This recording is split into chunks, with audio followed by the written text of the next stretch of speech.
Continuing Aleister Crowley's The Diary of a Drug Fiend.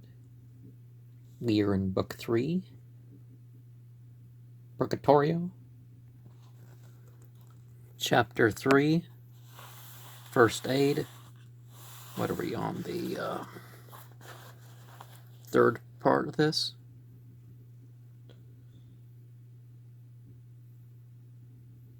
We all laughed. The girls, frankly, but I, with an ill-defined, uncomfortable feeling that Lammas was getting on to dangerous ground. What is modern fiction, he asked. From Hardy and Dostoevsky, to the purveyors of garbage, to servant girls, but an account of the complications set up by exaggerated importance, attached by themselves are their neighbors, to the sexual appetites of two or more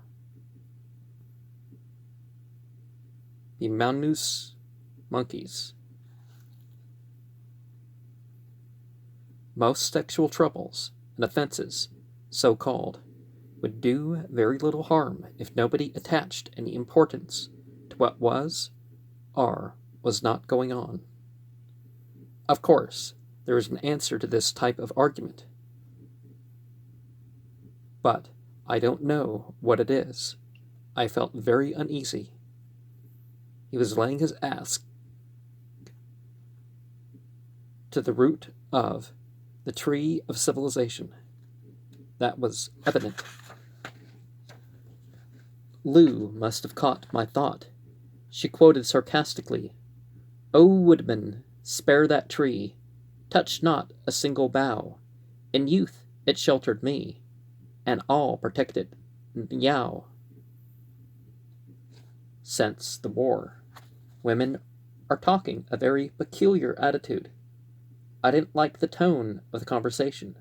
I instinctively looked to Maisie Jacobs for support. The Jewish tradition, which is, after all, the foundation of the so-called Christian point of view, could surely be trusted, but Maisie merely retorted with some verses from Heine, which showed that she was entirely on the enemy's side.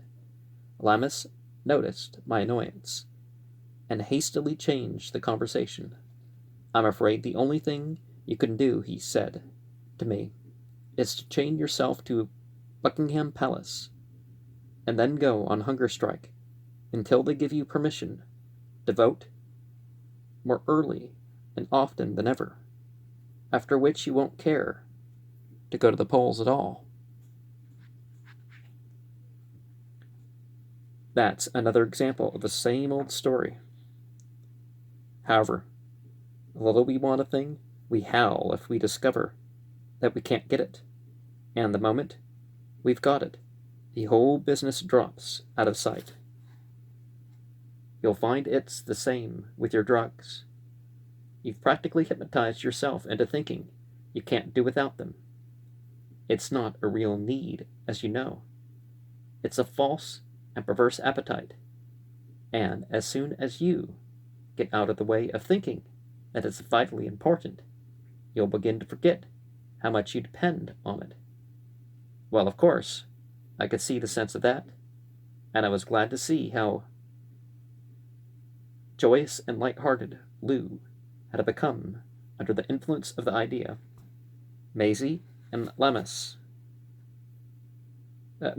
Lammas away to the piano to sing another song, which I don't know the tune.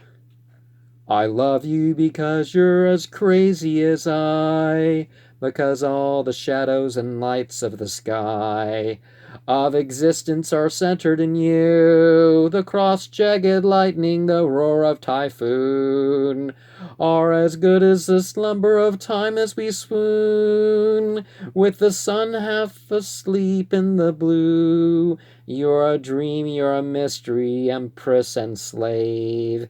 You're like life, the inscrutable beat of its wave. You're always the all unexpected. When you've promised yourself, then you push me away.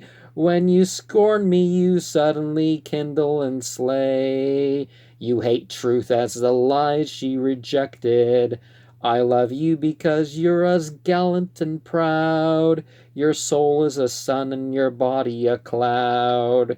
And you leap from my arms when I woo you, because you love earth and its worms you caress, the stars and the seas, and you mock my distress, while the sorrows of others thrill through you. I love you because my life's lost in your being. You burn for me all the night long and unseen. Me jest at your tears and a lot mine, because you elude me a wave of the lake, because you are danger and poison, my snake, because you are mine and are not mine. Just as she had finished, Elsie arrived from Barley Grange with their trunks. Maisie and Lemus said they would leave us to unpack, and went off. She and Lala dropped in from time to time in the course of the next 5 days to take us motoring, or to dinner, or the theater, or to parties. I thought they made rather a point of keeping off the subject, which was the real reason of their visits. And isn't that one of the greatest challenges of life? Telling the difference between want and need.